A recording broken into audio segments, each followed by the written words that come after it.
Ramesh twelve Ramesh YouTube சேனலிலிருந்து கவிஞர் ரமேஷ்ராஜா ஆகிய நான் இன்றைய நேர்காணல் நிகழ்ச்சிக்கு கூக்கல் ஊரை சேர்ந்த ராதாகிருஷ்ணன் அண்ணன், இன்றைய இளம் படுகர் சங்கம் ஒய்பிஏ செயலாளர் மற்றும் சமூக ஆர்வலர் மற்றும் சிறந்த விவசாயி அவர்களை பேட்டிக்கான வந்திருக்கின்றேன். சார் வணக்கம் சார். வணக்கம். வணக்கம் சார், எப்படி இருக்கீங்க? நல்லா இருக்குங்க. நீங்கள் எப்படி இருக்கீங்க? நான் நல்லா இருக்கேங்க சார். உங்களை தேடி கண்டுபிடிச்சி வர்றதுக்குள்ளதே எனக்கு போதும்னு ஆயிடுச்சு. ஏன்னா இருப்பாரா இல்லையான்னு தெரியல. சரிங்க, நம்ம பேட்டிக்கு வந்துடலாங்களா? பார்க்கலாம். சரிங்க சார், இப்போதைக்கு இளம் படுகர் சங்கம் ஒய்பிஏன்னு சொல்கிறீங்க இல்லையா, செயலாளர், இது உங்கள் சேவை எப்படி போயிட்டுருக்கீங்க? நல்லா போயிட்டுருக்குது. நல்லா ஆரம்பமாக போயிட்டுருக்குது. நல்லா போயிட்டுருக்குங்களா? நல்லா போயிட்டுருக்கு. இது எத்தனை உடம்பு இருக்கீங்க? இப்போ கடந்த 2 வருஷமாக நான் இப்போ இருக்கேன். இந்த கடந்த 2 வருஷமாக நாங்கள் இந்த பொறுப்புக்கு வந்து முதல்ல ஒரு டேர்ம், இப்போ ஃபஸ்ட்டு ஒரு 1.5 வருஷம் ஆகிப்போச்சு. இப்போ வந்து ஒரு 6 மாதம், இன்னொரு ஒரு 6 மாதம் எங்களுக்கு பாக்கி இருக்குது. சிறப்பு சிறப்பு. இதில் உங்களோட அனுபவம் எப்படி இருந்துச்சுங்க சார்? என்னோட அனுபவம் நல்லாவே இருக்குது. நம்மளுடைய சமுதாய மக்கள் எல்லோரையும் ஒன்று கூடி பார்க்க முடியுது. நம்மளுடைய நீலகிரி மாவட்டத்தில் இருக்கக்கூடிய ப்ளஸ் வந்து வெளியில் இருக்கக்கூடிய நம்மளுடைய சமுதாய மக்களுடைய நிலைகள் எல்லாம் என்ன ஏது அப்படிங்கிறத வந்து கண்கூடாக பார்க்க முடியுது. ஒரு அனுபவபூர்வமாக தெரிஞ்சிக்க முடியுது. இதெல்லாம் நல்லா சேவை அனுபவம் நமக்கு தெரிகிறது. ஆமாம். சரி, இன்றைய காலகட்டத்தில் சரி உங்கள் ஒய்பிஏ சொல்கிறீங்க இல்லையா, உறுப்பினர்கள் அப்படி ஏதாவது இருக்கிறார்களா? இல்லை, இருக்காங்க. ஒரு 3200 பேர் இருக்காங்க. ஓ, நிரந்தரம் இருக்கிறாங்களா இல்லை அப்பப்போ வந்து போவாங்க? இல்லை இல்லை, நிரந்தரமான உறுப்பினர்கள் 3200 பேர். அதில் சில பேர் இறந்து போயிருந்தால் கூட நிறைய இறப்புகள் வந்து நம்மளுக்கு அப்பப்போ நம்மளுக்கு தகவல் வர்றதில்லை. சரிங்க. எப்படியும் ஒரு 2500 பேர் நிச்சயமாக உறுப்பினர்கள் இன்னைக்கு இருக்காங்க. அப்படிங்களா? சரிங்க சார், இந்த பொறுப்பு உங்களுக்கு எப்படி தெரியுது? இந்த பொறுப்பு நல்ல ஒரு ஆத்ம திருப்தியை தருது. ஏன்னா இன்னும் நம்மளுக்கு படுகர் சமுதாயத்துக்கு நம்மளுக்கு கிடைக்கக்கூடிய நிறைய விஷயங்களை வந்து நாங்கள் வந்து இன்னும் போராடிட்டு இருக்கிறோம். சரிங்க. நீலகிரி மாவட்டத்தில் இருக்கக்கூடிய பல்வேறு பகுதிகளை சேர்ந்த நம்முடைய இளைஞர்கள், மூத்தவர்கள் என்று நம்முடைய பழங்குடியினர் என்று நாம் முன்பு இருந்திருக்கிறோம். சரிங்க. அதிலிருந்து பல ஆண்டுகளுக்கு முன்பு அதிலிருந்து நம்ம வெளியே கொண்டு வந்து விட்டார்கள். இப்போது மீண்டும் நம்ம நம்முடைய பழங்குடி வகுப்பில் சேர்ப்பதற்கான அத்தனை முயற்சியும் நாங்கள் செய்து கொண்டிருக்கிறோம். சிறப்பு சிறப்பு. அது மட்டுமல்லாமல் வந்து இப்போ நீலகிரி மாவட்டத்தில் இருக்கக்கூடிய தேயிலை விவசாயிகளுடைய நிலை வந்து ரொம்ப மோசமாக இருக்குது. ஆமாம், அந்த தேயிலை விவசாயிகளுக்கு அந்த தேயிலைக்கு வந்து சரியான விலை கிடைக்க வேண்டும் என்பதற்காகவும் நாங்கள் எங்களுடைய பணிகளை செய்து கொண்டிருக்கிறோம், போராடி கொண்டிருக்கிறோம். சரிங்க. சமீபமாக நீங்கள் ஒய்பிஏ செயலாளராக இருக்கிறீர்கள் இல்லையா, நீங்கள் எடுத்த நடவடிக்கை என்ன?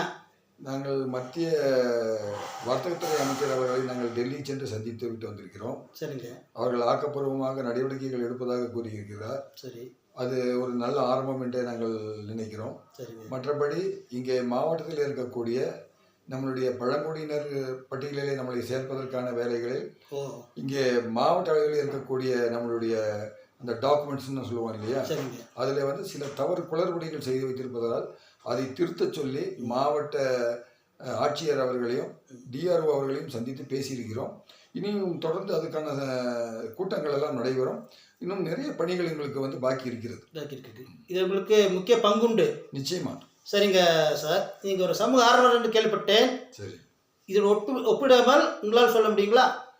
புரியல.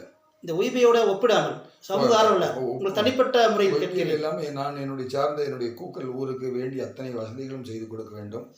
எங்களுக்கு இங்கே இருக்கக்கூடிய சாலை வசதி, தண்ணீர் வசதி, எங்களுக்கு கட்டமைப்பு வசதிகள் எல்லாம் மேம்படுவதற்காக நாங்கள் வந்து பாடுபட்டு கொண்டிருக்கிறோம். அது மட்டும் இல்லாமல் வந்து நான் இதுக்கு முன்னாடி எங்களுடைய கூக்கல் 8 தலைவராக நான் பணி செய்திருக்கிறேன். ஒரு 3 ஆண்டு காலம் செய்திருக்கிறேன். அந்த காலகட்டத்தில் இந்த 8 முன்னேற்றத்திற்காகவும் நாங்கள் பாடுபட்டு கொண்டிருக்கிறேன். முன்பாகவும் அந்த பணியை நான் செய்திருக்கிறேன். எங்களுடைய சிறியூர் கோயில் நிர்வாகத்தை பொறுத்த வரைக்கும் கூட நாங்கள் தலைவராக இருந்து நான் பணியாற்றிய ஒரு அனுபவம் எனக்கு ஒரு சிறந்த அனுபவமாக இருக்கிறது. தொடர்ந்து இங்கே கூக்கல் மட்டுமல்லாது இங்கே சுற்றி இருக்கக்கூடிய பகுதிகளில் மற்றும் எங்களுடைய தொதநாடு சீமை என்று சொல்லக்கூடிய இந்த பகுதிகளெல்லாம் கூட எங்களால் முடிந்த அந்த சோஷியல் சர்வீஸை நாங்கள் செய்து கொண்டிருக்கிறோம். பல பொறுப்புகளில் சமுதாய பணியை செய்து கொண்டிருக்கிறீர்கள். சரிங்க. நீங்கள் ஒரு சிறந்த விவசாயி என்று கேள்விப்பட்டேன் சார். அது இங்கிலீஷ் காய்கறி விவசாயமா இல்லை தேயிலை விவசாயமா? இல்லை, எங்களுக்கு தேயிலை விவசாயமும் இருக்கிறது. அதே போல் இங்கிலீஷ் காய்கறிகள் போன்ற காய்கறிகள் விளைவிப்பது நாங்கள் ஆர்வம் காட்டி வருகிறோம். அப்படிங்களா? சரிங்க. ஒரு கேள்வி. சரி. உங்கள் தந்தை முன்னாள் ஒரு எம்எல்ஏ என்று கேள்விப்பட்டிருக்கின்றேன். அப்படிங்களா? ஆமாம். சரிங்க. சட்டமன்ற உறுப்பினர் அவர்.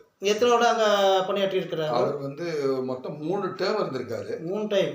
77, 78, அப்புறம் திருப்பி 80, அப்புறம் 84. இந்த 3 எலெக்ஷன்லேயும் அவர் வின் பண்ணி சட்டமன்ற உறுப்பினராக இருந்திருக்கிறார். அவர் இருக்கும்போது அவர் வந்து நிறைய சமுதாய பணிகளை, சமூக பணிகளை எல்லாம் செய்திருக்கிறார். அவருடைய பேர் கூட எங்களுக்கு இன்னும் பக்கபலமாக இருக்கிறது. இல்லை, கேள்விப்பட்டிருக்கிறோம். எங்கள் ஊருக்குள்ள அவர் வந்திருக்கிறாரு, சேவைகள் புரிஞ்சிருக்கிறாரு. சரிங்க சார், ஒரு கேள்வி. எங்கள் சேனலை பற்றி நீங்கள் என்ன நினைக்கிறீங்க? உங்களுக்கு சேனல் வந்து இப்போதுதான் நீங்கள் துவக்க இருக்கிறீர்கள். இனி நீங்கள் மீண்டும் சிறப்புடன் நன்றாக செயல்பட்டு நல்ல நிலையை அடைய வேண்டும், நல்ல முன்னேற்றம் காண வேண்டும் என்று என்னுடைய சார்பாகவும், ஒய்பிஏ சார்பாகவும், எங்களுடைய கூக்கல் ஊர் மற்றும் எட்டூர் பொதுமக்கள் சார்பாகவும் எங்களுடைய வாழ்த்துக்களை நாங்கள் தெரிவித்துக் கொள்கிறோம். மகிழ்ச்சி. சரிங்க, உங்களுடைய பொழுதுபோக்கு, முழுமையான பொழுதுபோக்கு இப்போதைக்கு என்ன? எனக்கு பொழுதுபோக்கு என்பதே எனக்கு வந்து இப்போ சமுதாய பணி என்பதாக ஆகிவிட்டது.